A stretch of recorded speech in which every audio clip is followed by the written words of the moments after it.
Mexican, the one food on the planet that everyone loves to eat. From tacos to burritos, taquitos to chile tomato. There is a dish for every man, woman, non-binary, Democratic, Republican cowgirl out there. It's the one food that when you're asked if you fancy Mexican, you just say a firm yes. Originally the staple food for the Mayan Indians, latter influences from Spanish cuisines and southern states of the US have poked and prodded this glorious gift from the gods into what we have today. Now, whilst we have a multitude of options in Saigon for Mexican-style street food, one place, District Federal in Thao Dien, has looked deeper into its Mexican roots to bring a true taste of Mexico to our doorstep. Let's go and check it out. Okay, I'm Peter Holdsworth. I'm the co-owner of District Federal with my beautiful wife, Lay, who's the brains of the operation, does all the hard work, and I just kind of sit around and drink coffee and sip tequila. This cheeky chap from the UK has quite the history in Vietnam. Originally arriving here as a not-so-grubby backpacker in his 30s, he went on to set up a fund for disadvantaged youth in northern Vietnam and raised over $350,000. I want people to walk in here into a vibrant atmosphere. You know, there's couples, there's groups of people, people's birthdays. You know, there's people just coming here on their own. Nobody feels uncomfortable. It's a relaxed atmosphere. We've got the open kitchen. So it's busy. It's like, you know, shit going on everywhere. There's certainly lots of stuff going on in here. There's stuff going on there. The bar, you know, shaking cocktails. Just like noisy with the music, with the beat and everything else. We want people to kind of engage with that, and they do. You know, and that's great for me. I feel super happy when I'm seeing this place jumping. You know, and that's what District Federal is all about. Not content with just being another taco place, Peter flew to Mexico to learn more about the culture, the food, and to find a chef who could bring authentic Mexican to Saigon, and was happy to work in an open kitchen environment. People ask why I opened up a Mexican restaurant. You know, there's a synergy between Vietnam and Mexico in terms of our relationship with our families and everything. You know, it's like Mexico is all about La Familia. You know, Vietnam is all about the family.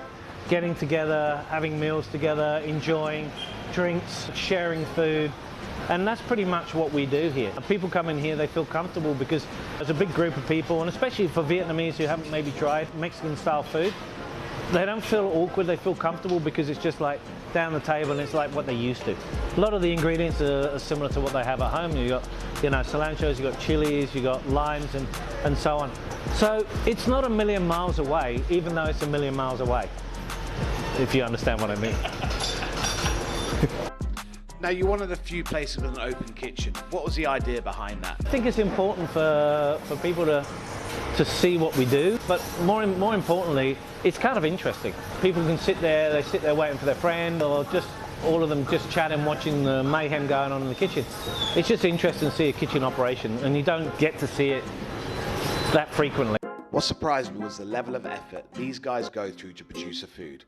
Authentic is a word which I think has been liberally used within the F&B trade for many moons, but moving to Mexico, sourcing the right flour, learning how to make tortillas the traditional way, and flying in a chef seems to suggest he'll go above and beyond in the quest to produce a true taste of Mexico in this tiny quadrant of Saigon. I mean, I wanted to kind of create an authentic flavor. I guess if we step back to the reason why I picked my first chef was because he had experience on how to make corn masa, you know, for tortillas from fresh. We adopted that and we developed it. It takes a long time to kind of get it. You know, we've used different types of corn and some of them have worked and some of them have ended up like tapioca. As you walk through the door, the vibrant colours, open kitchen and Mexican beats create a pretty amazing atmosphere. When you were creating DF, what did you want your customers to feel as they walk through the door? Like when somebody from Mexico or anywhere, I guess, in Latin America walks in and they smell the tortilla, they're like, oh, it reminds me of home. If I'm gonna honor their cuisine by opening up a restaurant and calling it Mexican, you know, and bringing a chef all the way from Mexico, then that's the reaction that I want. I want someone to walk in and go, I feel like I'm at home. With amazing food, you've got to back it up with decent booze, and DF does not disappoint. Patron is its standard pour, and if you're not familiar with it, you should probably give tequila another shot. Decent spirits with great frozen cocktails, a DF and Heart of Darkness collaboration craft beer sit beside your normal suspects. It makes the bar as appealing a place to while away the hours as any other bar in Saigon. Thanks for tuning in, much appreciated. Hope you enjoyed what we're all about and what we do, and hope to see you here. You take it easy. Hasta luego. As always, a massive thanks to Peter and his team at District Federal for hosting us. With amazing food, Moorish booze, brilliant service, and a great mix of customers, it's well worth grabbing a bunch of friends for a visit. Check them out at the address below, and it's hasta la vista for now.